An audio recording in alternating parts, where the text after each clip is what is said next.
welcome to The Actor and the Engineer. My name is Paul James. I am the actor. And my name is Josh Knapp. I'm the broadcast engineer. Here we go, Josh. Rev those engines. And Let me say something really cool, sporty. You hadn't seen this movie until now? Come on, man. I know. You're right. 100% you're right.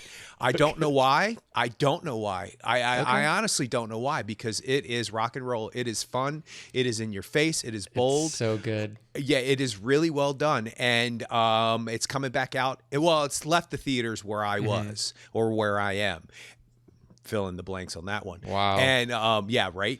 And but it's coming back, I think, 2 or 3 days before the Oscars. So I will go back and watch it on the big screen, because I can't even imagine. I had so much fun just watching it on the TV I watched it on, and I had these headsets on. Okay. Yeah, my landlord was working downstairs, so I was like, shut up. And then I was like, what? It's like early in the evening, Paul. Shut up and deal with it. So I just went and put these on and then plugged in the movie. So it was surround sound for real, and it was engaging.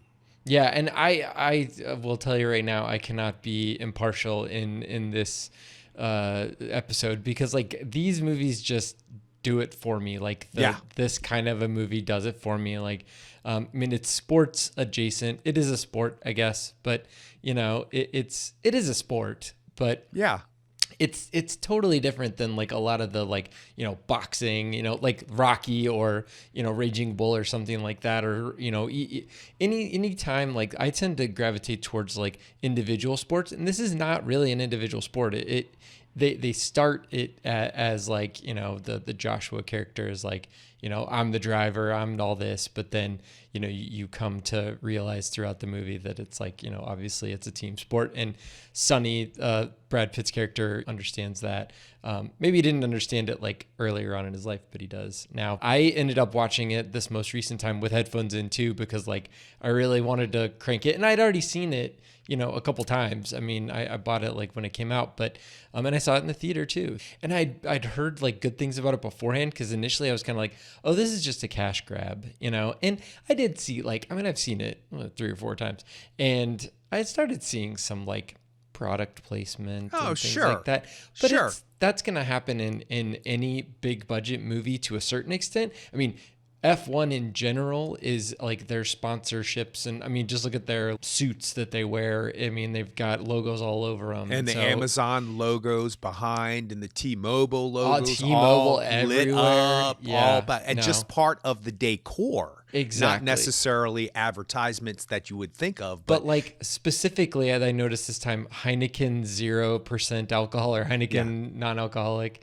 And I was like, okay, that's fine. I mean, but it was like, it's a very specific brand, you know? So not to say that, I mean, shoot, when I was a kid and Days of Thunder came out, you know, Hardee's was on the car, and like Hardee's had a whole like cross promotional thing. So they're not doing anything new. But absolutely. I just Reese's Pieces, the glasses from Top Gun. I mean, and all of that stuff is cool while you're looking at it. I mean, doesn't everybody want self-tying shoes and a skateboard that floats? And they're coming close to it. So why not? Well, I mean, why not? It's a business. It's an entertainment business. It is, and this movie was entertaining. Oh. Yeah. That's it. Yeah. That's it. So I have a question to start the podcast. I don't necessarily think there is an answer that you need to give me, but what is it about sports movies? And this is a sports movie, and all of those movies that you reference have teams also.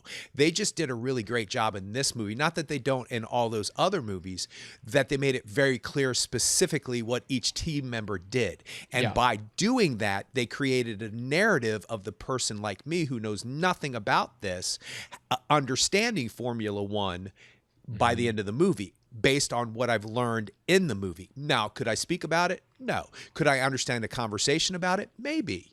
Because of this movie. That's interesting, talking about that while the Olympics is on, because there's a lot of sports that I don't know much about, but I'm so interested in them. Me too. So I was the same way watching F1 for the first time.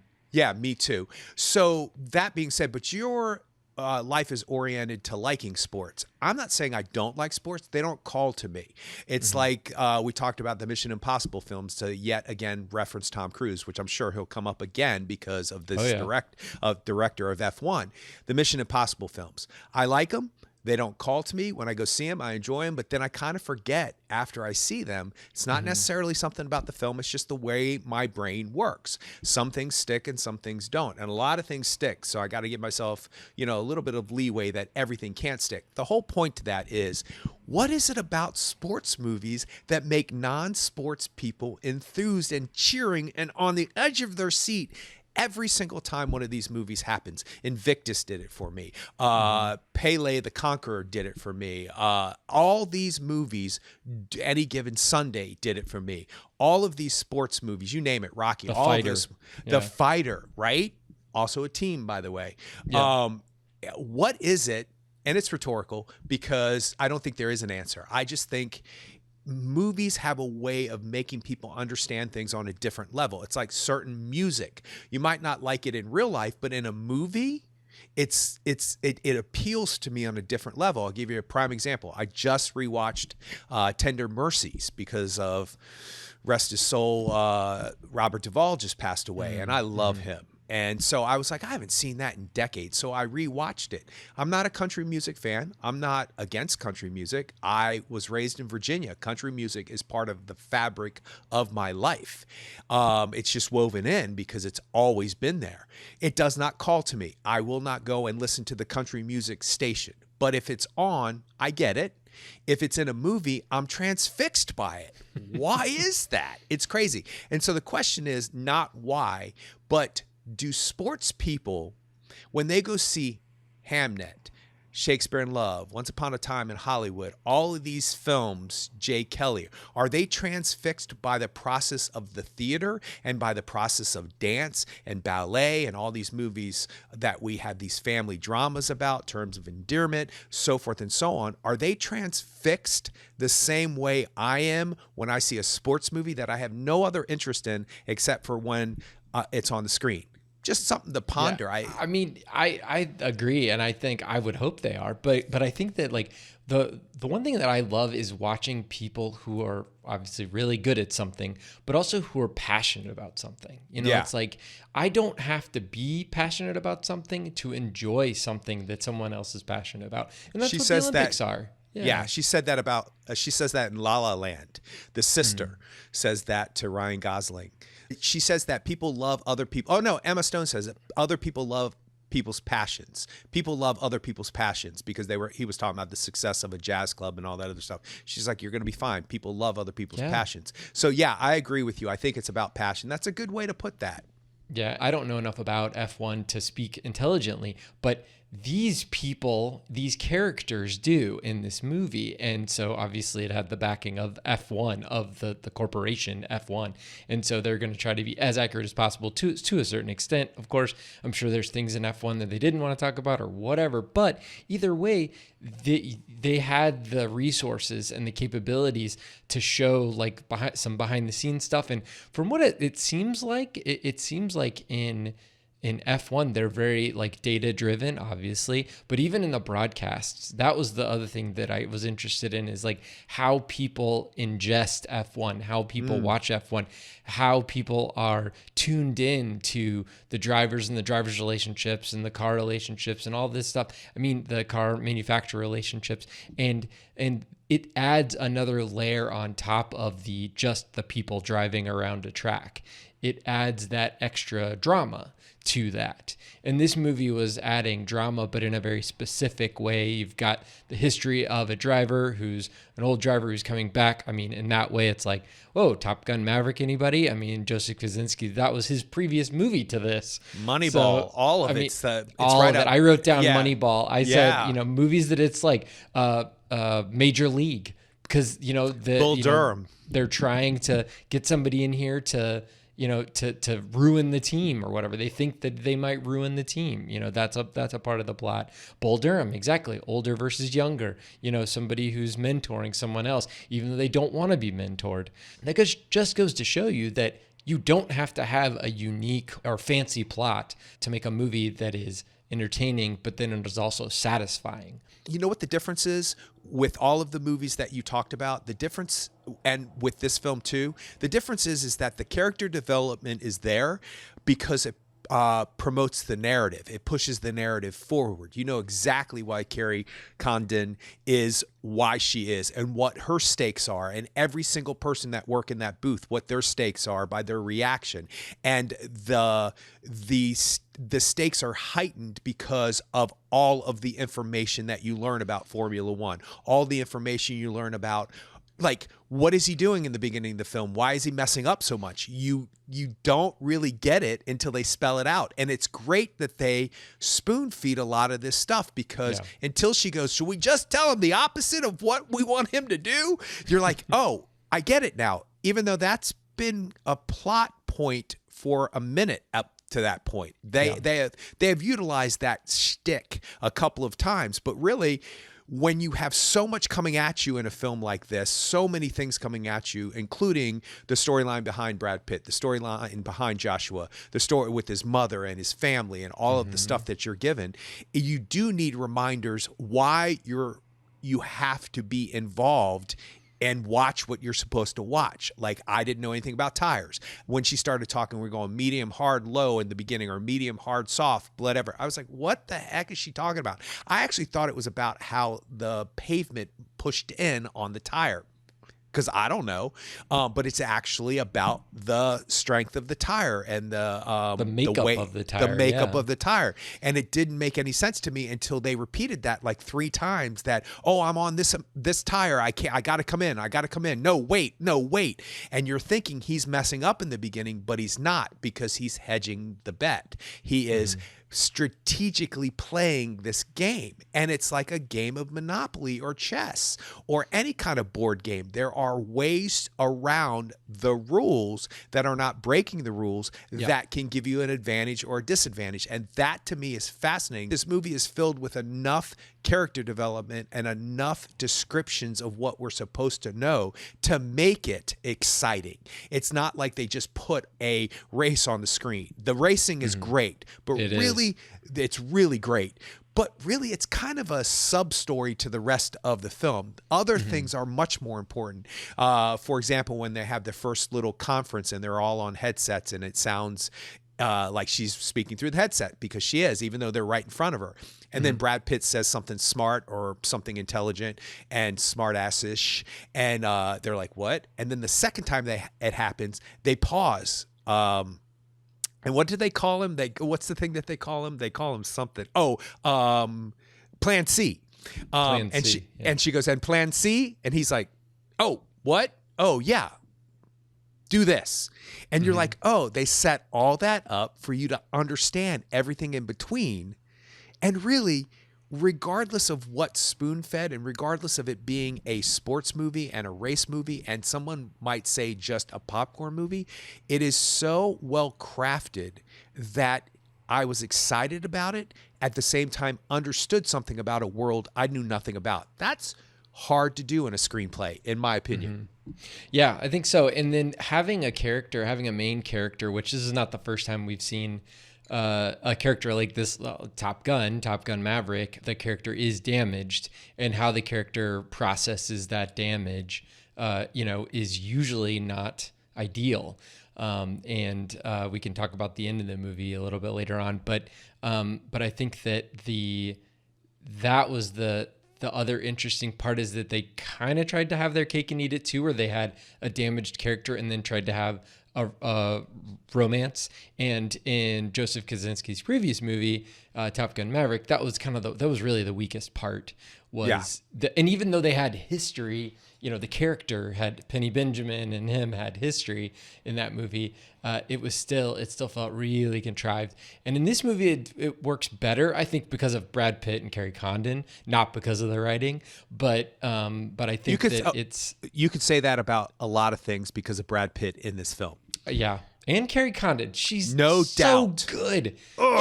She does so well with so every time I look at her and I'm like, she's just the wall dressing. She's just the eye candy. Then her character has a drive. Her character has a focus. Her character is obviously, in her character's backstory, she got this opportunity. She told her husband, and her husband's like, you can't do that. And then She divorced her husband. Yeah. So soon to be ex-husband. The way she delivers that line reading is Yeah. beautiful. Let me clarify something really quick, just because I'm not grunting at Carrie Condon as a female. I'm grunting at her talent because it's just so enthusiastic to me. So I don't want anybody to misunderstand why I'm grunting, because I can grunt at Brad Pitt too. Don't get me wrong. And I'd prefer that. But geez. well, I mean, you know, you I gotta say what you gotta say. That's true. And man, is he just, woo. I have so much enthusiasm for such true, beautiful moment-to-moment work and believability, and the angst that's behind her eyes when she gives that speech. At the same time, she's Irish and she has dignity and she's humble and she gets through it because she doesn't want to talk about her personal life, but she has to talk about her personal life. It's very well done. And she also, like, you know, sadly, I was kind of like, they do bring up in the beginning of the movie that, like, this is the first time that a woman has been the tech lead of an F1 team. And then I'm like, oh, that's kind of cool. But then, like, you know, as the movie goes on, it kind of gets to a point where it's like, that's a lot of pressure. Like I thought of it like, oh, she made it. But no, the pressure is, nobody thinks you should be here, or she may think that nobody thinks that she should be there. So the pressure is to prove that they made the right decision to hire her and that she belongs here in this position, and maybe even farther into a team. So that was the part where I was kind of like, yeah, that's right. It's not like getting the job is not necessarily the be all end all. It's succeeding in the job, you know, or proving yourself, you know. Yeah, while she's crashing through that glass ceiling, they put up the scaffolding and started to build yet another roof. And so she has to now prove herself. The great thing is that as each person on the team proves that they are supposed to be where they are, they don't have to prove it after a certain point in time. They all trust each other. They all trust what he says eventually, and that's a learning curve. And the young female who messes up in the pit in the beginning of the film, you're like, oh, wow, that was a young female, probably in a position that she's not normally been in before. Why did they make her the one who messes up? But that's more to the point, that it doesn't matter that she's female or male. She messed up. It's not your fault. We're moving on. You're going to get this together. And she's the one who does the enthusiastic 1 second or whatever she says at the end, where they're thinking it's going to be 3 seconds. And she's like, let's cut one. And they do it. And it's because of that ability to say, hey, somebody not only encouraged me, not only said, hey, you messed up, don't do it again, but let's continue on. It is not your fault. You know your job, move on. It doesn't matter in the end that she's female or male. It is profound, probably for every female in the audience. Well, anybody. Their expectations of your life, people underestimate you. So that's what that character represents. And I love that. I love in the end, I was happy it was a female that that character. It's the Jodie character they were talking about, but she represents all of the pit crew. Like, that's I mean, and they do that multiple times. She represents all the pit crew. There's another character who represents all of the tech team that's like in front of their computer screens and like testing things and checking. I love her too. You know, all that stuff. And they're like, can he do it? And she's like, let me check. Okay, yes, it's, you know, it's possible. You know, it's that kind of stuff there's no way that they could say, like, these 20 people in this room, each of them has a very important role. And if they don't do their job, that's going to hurt our chances to win. That's really hard to display on a movie screen, you know. So they consolidate it down and they say that, like, this person's expertise is necessary at this exact moment. And then so we're like, oh yeah, we saw her before at the simulator. So it keeps you connected to the characters. Absolutely. It connects you and it gives you permission to cheer along at the end when everybody stands up and does the Star Wars cheer at the end.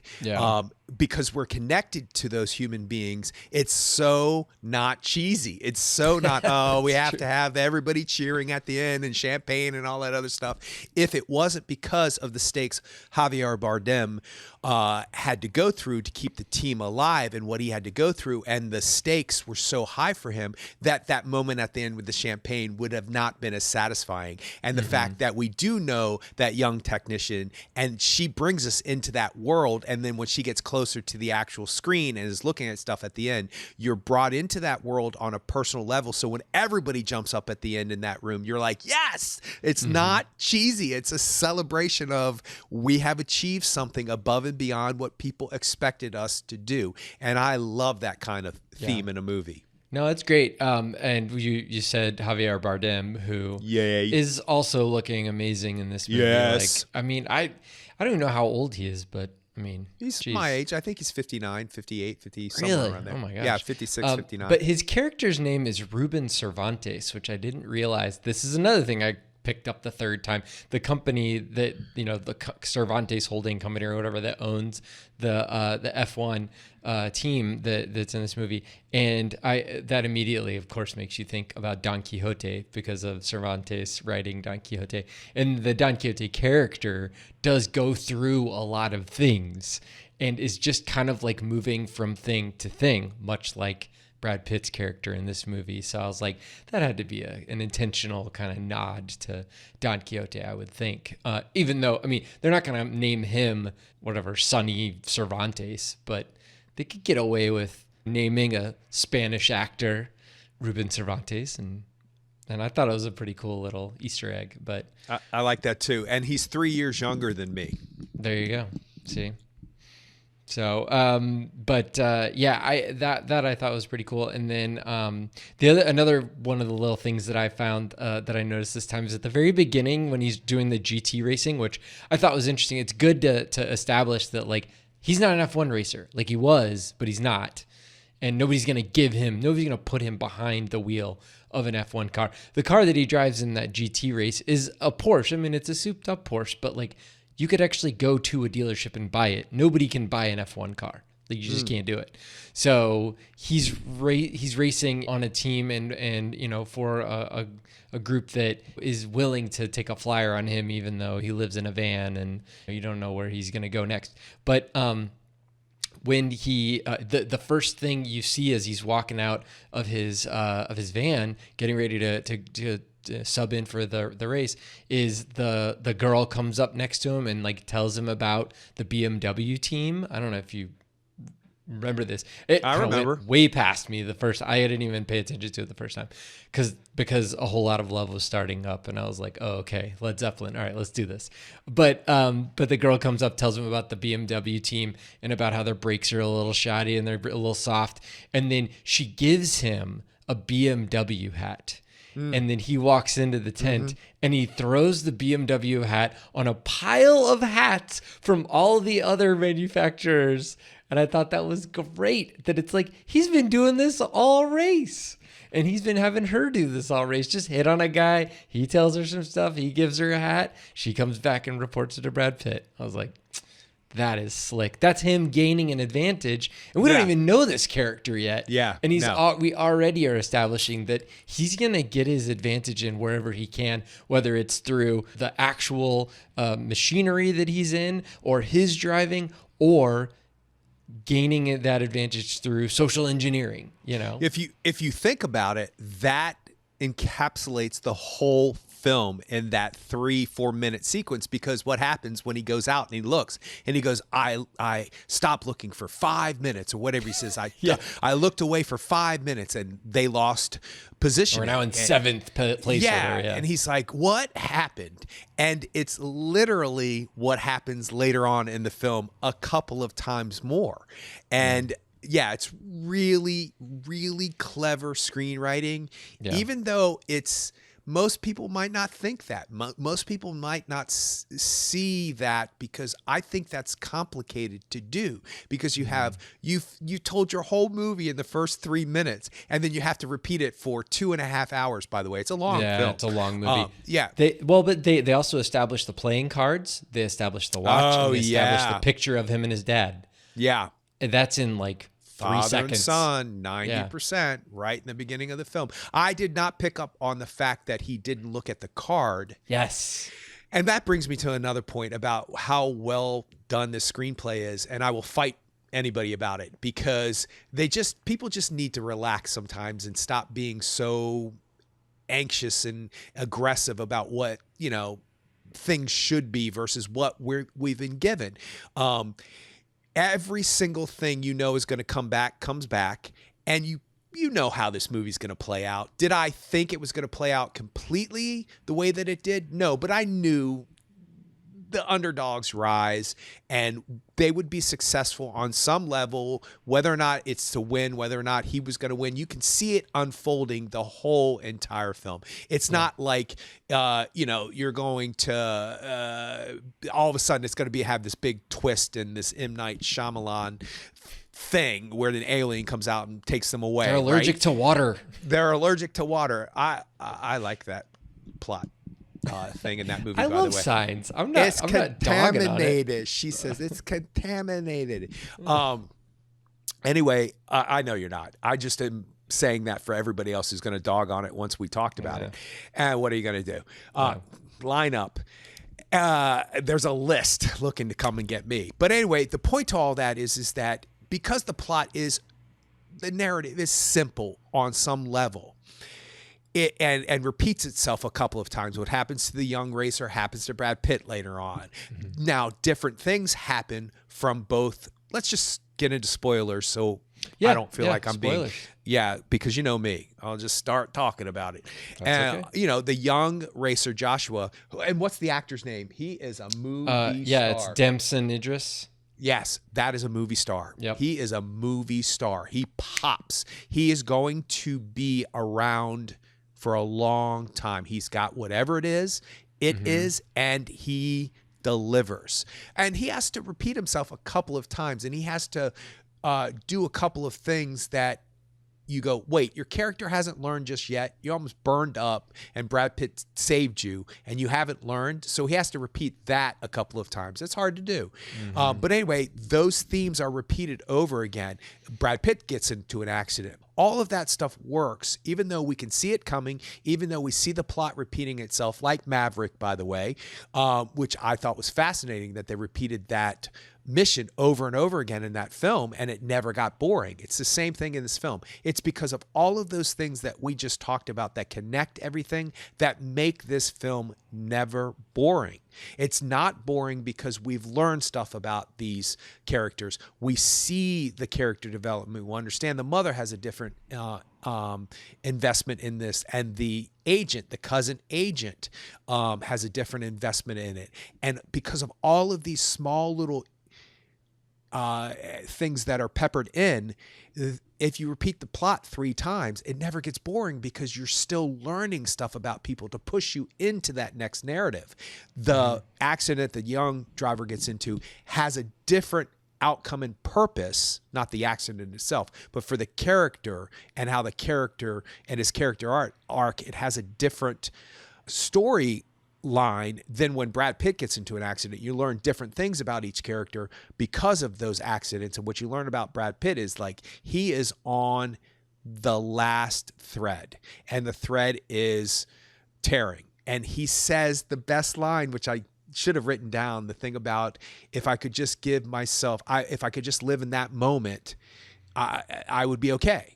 Like if I could just do this one thing one more time, it doesn't matter whether or not I have a life after this. It doesn't matter if this condemns me to being paralyzed or kills me. It doesn't matter. I need that flying moment again. He's also an addictive gambler. Like that's that's his juice. That's his that's what he's addicted to. On top of other things, he was a professional gambler and lost all of his money that he made in F1 by gambling. And so that right there tells you that that's his mindset and that he wants to go to the next thing because he's chasing something. Yeah. But since we're in spoilers, like the end of this movie, I thought was interesting that they didn't double clutch and say like, oh, well, now he's found Carrie Condon and, they're going to go like to a house in the hills and get a dog and they're just going to cuddle up together and drink coffee every morning. And it's like, she doesn't want to do that. And he doesn't want to do that. It's like, this was fine. I'll see you down the road, kind of I'm coming back is what he says to her, basically. I'm coming back. Do you want me to come back? Yeah. And she's like, yeah, I'm good with that. Don't leave me hanging is her motivation at the end. Which is kind of what he was doing. He was kind of like packing all his stuff up and had a car.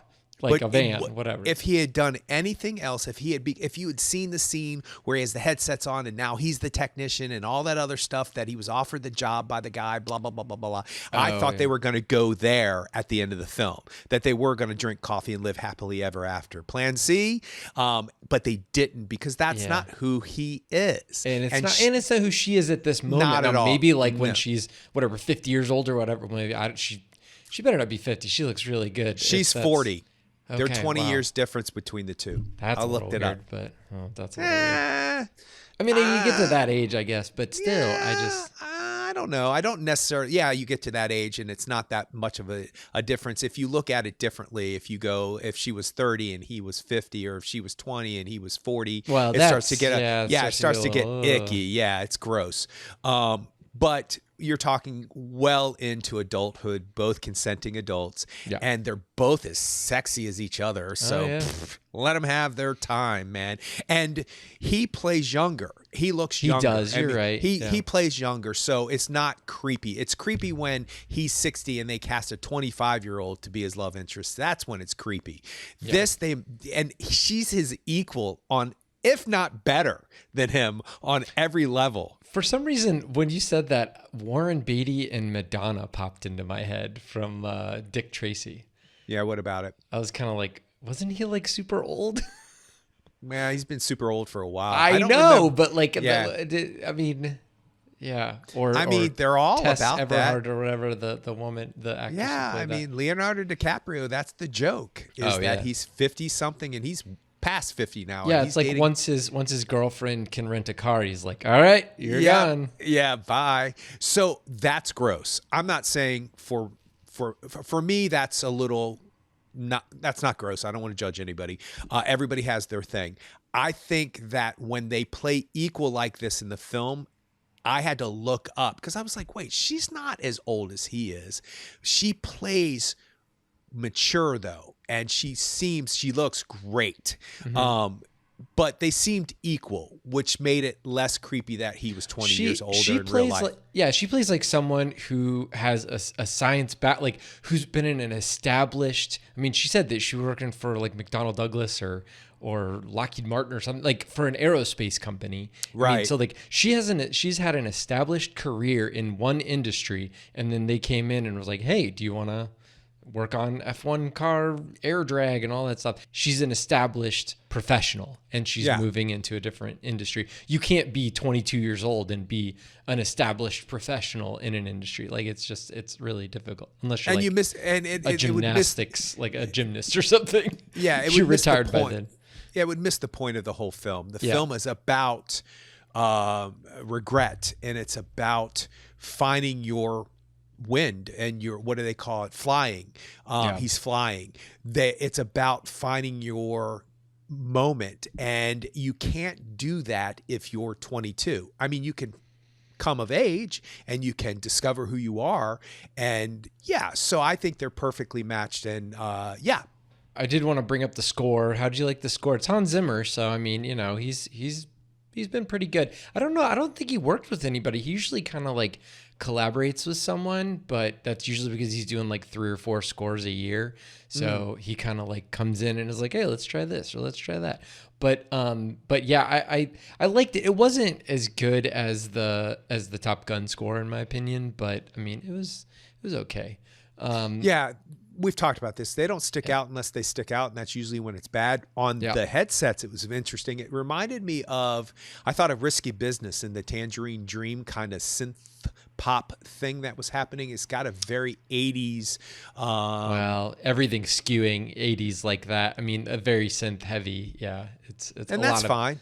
A lot of stuff's very synth heavy. Yeah, I was just re-listening to Orchestral Maneuvers in the Dark, which is an 80s synth pop band, and Kraftwerk and all of that stuff. Mm-hmm. I mean, that's my background. That's where music became.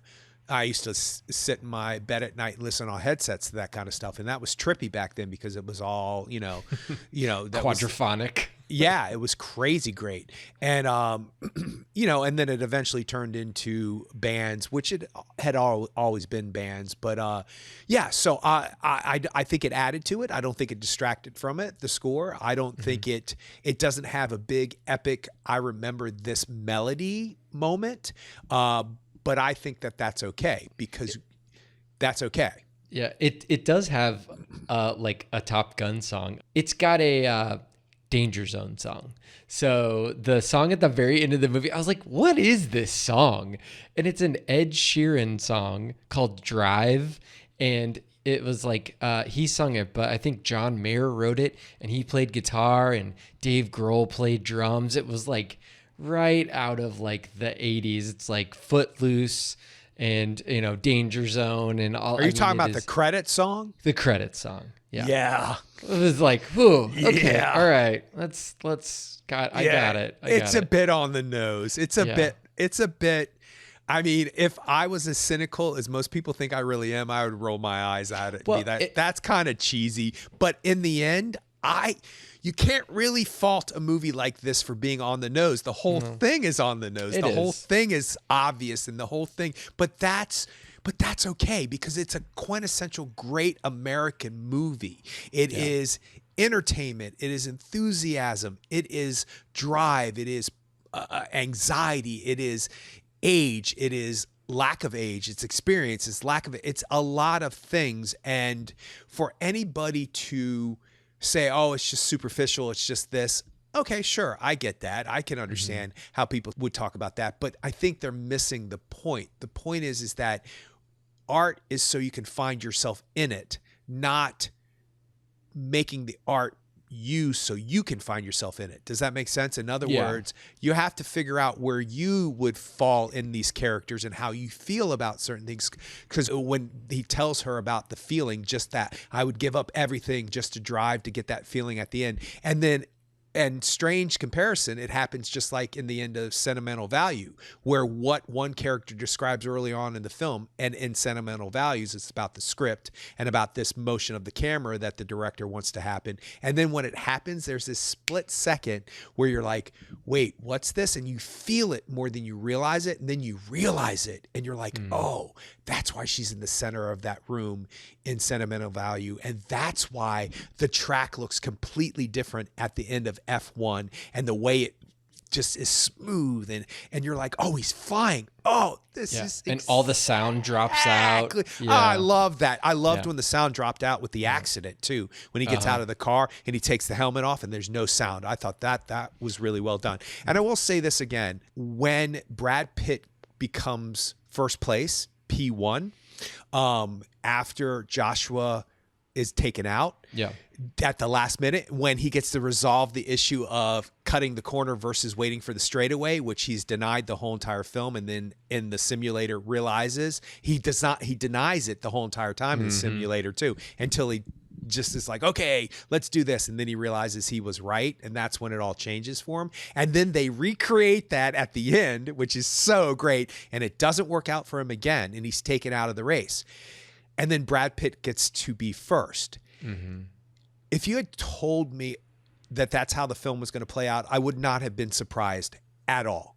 And in some way, the cynical side of me was like, really? He has to be first place. Oh, come on, But because of all of those attributes we've talked about up to this point in this movie, all of the character-driven moments and all of the reasons why it's interconnected and how the puzzle was put together, there could have been no other way to end this movie. It had to end that way. I got emotional about it, which is not hard pressed for me, but I was thrilled after it. I was like, yes! I loved it. And I think that they kind of have the ability to have their cake and eat it too, because of course, the whole way. We get that at the end. There's a growing moment for Joshua, and then Brad Pitt's character still gets to win. But then at the end, instead of being like at the end of Top Gun, where everybody's cheering and Iceman comes up and he says like, "I'll be your wingman any day." Like that's kind of like Iceman humbling himself and being like, "Yeah, you are pretty good. Like, and we can be buddies." But we don't get that. We get Joshua coming up, and Sonny says, "I won," and he's like, "Oh, I've got many." Joshua's like, I'm gonna win many more of these, so you can have this one. I was like, yeah, it's perfect. That is perfect for his character. Perfect line. It's perfect. Because instead of him being like, "Oh, you should have won. You're an amazing driver," he wouldn't say that. I mean, No, not and because also- he's just because he's got confidence in himself and he's cocky and he's young, so he would say that. Oh, I'm gonna win a bunch more. You can win this one. That's fine. And that's the perfect out that he gets. It gives him the out. And also that's backed up by the other couple of times when they were 10th. And he goes, "What are you smiling about? You were 10th.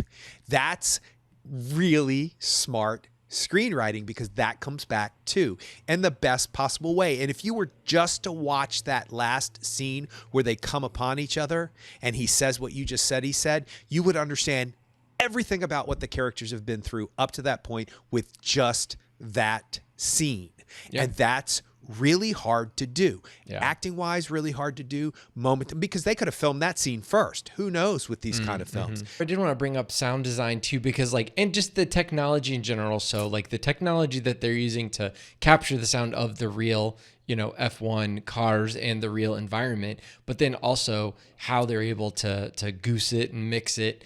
And that is we talk about all the time, but the fact that the sound is half the movie, if their microphones were horrible and there was a bunch of background noise, you couldn't understand them, it would be a worthless movie. And at the same time, that sound design can transport you to a certain extent to this environment. Even though I've never been inside of an F1 car, I still get to feel at least a little bit of the risk and the adrenaline that is associated with that. So, and that on top of all of the technology that they use to capture images while in the cars. I mean, they were using the same cameras that they used in Top Gun Maverick, where they have the little lens, casing and the imager itself are separate from all the rest of the equipment that's actually recording the files, that's recording the data onto a hard drive, for lack of a better word, onto a storage device.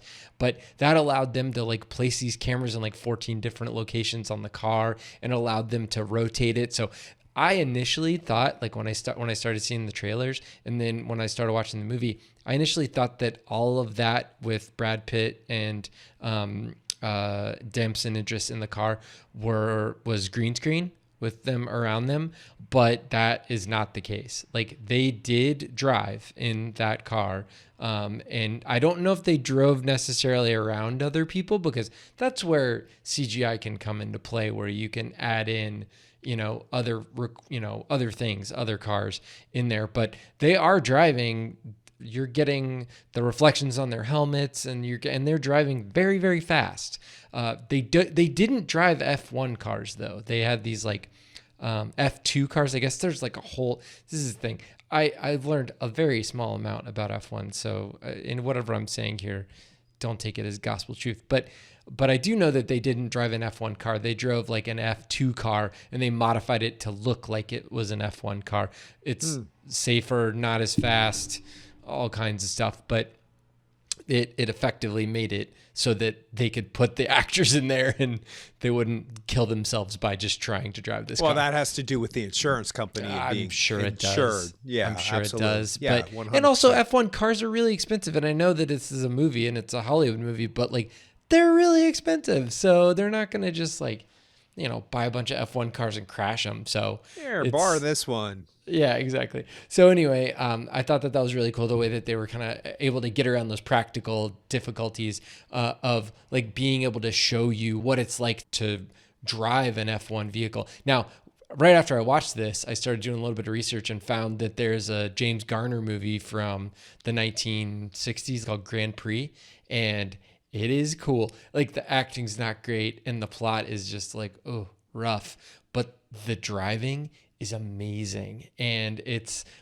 Monaco and all these Grand Prix. It's these little cars that, got the wheels out to the sides, and the shots that they're doing in this movie, they were doing in that movie with film cameras, and they, where it starts on the driver and then it, pans over and you get to see the wheel right there, and you get to see the things flying by all quick. They were doing that. Now, they definitely weren't doing it as safely as they were doing it in this movie, but from a stunt standpoint and from a practical filmmaking standpoint, Grand Prix is pretty awesome. It's John Frankenheimer, who's done multiple movies, and he did Ronin in the 1990s, which was like had De Niro and Jean Reno had some like really cool driving scenes in it too. But I think that like being able to change the camera angles into one of those 14 different camera positions, it makes the driving more engaging, and it's not rote. It doesn't get boring. It doesn't get repetitive, because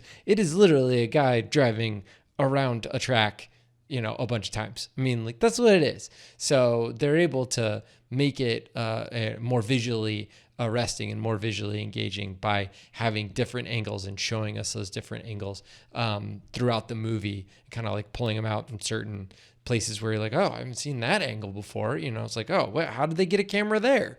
That's the kind of really cool stuff for me, at least. I was really, really excited to see that. And I did a bunch of like, deep dive into like the filmmaking of this movie and, all the stuff they're doing. But yeah, it's very CG heavy. So like what you're seeing. So I have a question about that. Yeah. There's overhead shots, right? A lot of that struck me as CGI. Was a lot of that. There You are mean a like lot a of drone shot? Yeah, there's like a drone shot of a few cars going in. What do they call it? Into the Pit? The pit, right? But they called it something else. Didn't they call it into the block or no, into the pit? Was it box. The pit? They say box. Yeah. Box. So great. And they all jump up. Ooh, so exciting. See, I screamed for that too, just like Carrie Comm did. Because I'm thrilled by it. So, but there are a couple aerial shots, whether it was drones or however they did it, that the cars looked like they moved a little unnatural. And I didn't know if that was because, now listen, speaking of not knowing anything, I know nothing. Yeah. I know little to nothing. Like I said, I could sit here and be interested in a conversation. And by the way, side note, back to what I was talking about at the beginning of the podcast, what is it about sports films that make me so interested in the sport for months after? Because I probably will do a deep dive on this too. It's oh my gosh, you should look at like busted pit stops. Oh my gosh. Ooh, like crazy. Bad pit stops. Oof. Right, crazy, which they had one in the beginning of this. I'm talking about, okay, so just to give you an example, they used to refuel in the middle of a race. They don't allow that anymore now. Boom. You can probably imagine why. Oh no, that's and when he was sitting in it, there was a shot. Oh, at the end when she's looking at him if he's okay, right before he takes off again. And of course, as an audience, you're uncertain because they set it up in the beginning to be uncertain because he doesn't take off in the beginning. You're like, what's he doing? What? This is strategic. You don't find that out for later. Yeah, very well done. And then that uncertainty at the end comes back to haunt you. Anyway, when he's sitting in it, I got really claustrophobic for Brad Pitt because I thought to myself, he's been in that car for 8 hours. This isn't just like this 30-second shot. He's been in there all day. Yeah. And so to me, that's like with when they get out and the thing is all over him and stuff, it's mind-boggling, meaning the helmet and the headset and all that other stuff.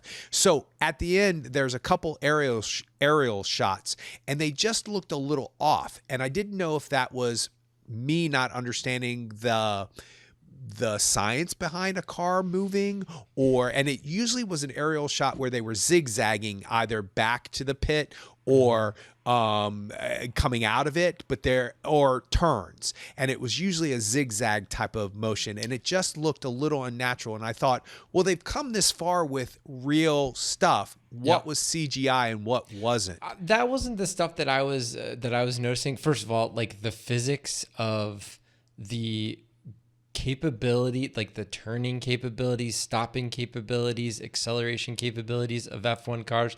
I mean, it boggles the mind. You may think that car made a move that was unnatural, but not for that car. That's what I was wondering. I mean, your Honda Civic can't do that. It's no just doubt. not going to. Right. But these cars, like we were talking about earlier on the tires, the grip on the tires, the capabilities of the brakes, the power, the stopping power of the brakes, and the acceleration capability of the engines, like, are all whatever you think they can do more. So there's that, but that doesn't mean that like they didn't do any CGI. I'm sure they did CGI touch up on almost every shot, especially of the cars. But, whether it's like, oh, let's not show this crowd over here, or let's extend the crowd, or let's, we're going to drive around a track that doesn't even have a grandstand. Well, let's add a grandstand in there. Let's say that there's a bunch of people on the side. So I'm sure that they're touching all that stuff up. But like the drone shots specifically, I mean, there were real drone shots. The stuff that I thought that was probably like CGI'd or, goosed is that anytime there was fireworks, that was probably all CGI. And there were certain scenes that at the end when the fireworks are going off in the background, and there's a camera shot that's like looking up on Kerry Condon and Javier Bardem, and they're kind of walking towards where Brad Pitt is. Yeah. Like, it just seemed like I could feel that was CG. Like that the shot was real, but then the background with all the fireworks perfectly framed and all that. I was like, I think that the edges just didn't look right to me. But that was the only thing that I saw that I really liked. It didn't bother me a bit because I was straight in it. I was so in it at that point that we needed those reaction shots from them, and I didn't care if it was fake behind them or not. It wouldn't have mattered to me one way or another. Yeah. I did think about that eventually later on, a couple hours after seeing the film, when I was wondering about these CGI sets. So I'll end my part of the conversation with saying that do not be surprised, not you, just anybody, that it takes all 4 of the Oscars. I think it's nominated for 4 Oscars. It's going to take the visual, the sound, and the editing. Yeah, I think so. And I won't be surprised. That makes sense. Remember we talked about Maverick. It's the flashiest editing. And it's definitely the flashiest. I would venture to say that yes, 100%. But I also think that makes it a little bit harder too. When you're editing something and you have to make sure that those pieces of puzzles make sense. If you miss a reaction shot in a drama, if you cut too soon or too late or whatever, I don't know much about film editing, I'm speaking only from what I've seen, then it probably is not as big of a deal, probably is to the film editor. Yeah. And it might not make sense to the audience, but you can't hide what they did in this film. You have to, it's precision. And also these technical films like this always do well at the Oscars, as well they should. One character we didn't talk about, probably because we don't need to say too much about it, is the bad guy. Oh, yeah. And that was probably the worst part about the screenplay. You think so? It was very ham-handed. Like, you could tell immediately. They tipped their hand very early with just his kind of glances towards Javier Bardem's character. Yeah. And just like it, and just him like playing the Rube at the beginning, be like, oh, I watched Drive to Survive. I watched that, and I'm just like, okay, all right. But he obviously knows way more about it. I don't know. It just felt really rough, and you can't really fault the actor really. It was just not written well, and the contrivance of like he's the one who gave the secret documents to, like, you can just like, oh, okay, all right, but. And I'm going to defend it because I don't disagree with you, but I'm going to defend it. Would the ending be as satisfying if he wasn't all of those things up to the end? You get to, he gets his just when he's like, desserts. yay, I mean, no, bad. And then they start to win. And so there has to be that. And then Pompadour Lady's like, well, I guess you're not going to be on the board next week. Pompadour Lady. That is something that stuck out. Yeah, if he wasn't overdrawn like that, if he wasn't exaggerated like that, would we be as satisfied at the end when he gets his due? Maybe not. So I'm okay with it. Yeah, I mean, there needed to be some sort of conflict other than just the main driver-to-driver conflict. But sure. No, I thought that was good. Well, you can check us out on the web at actorandengineer.com. You can go to facebook.com/actorengineer. And you can see us on YouTube. Just search for the Actor and the Engineer podcast, and we'll see you next time.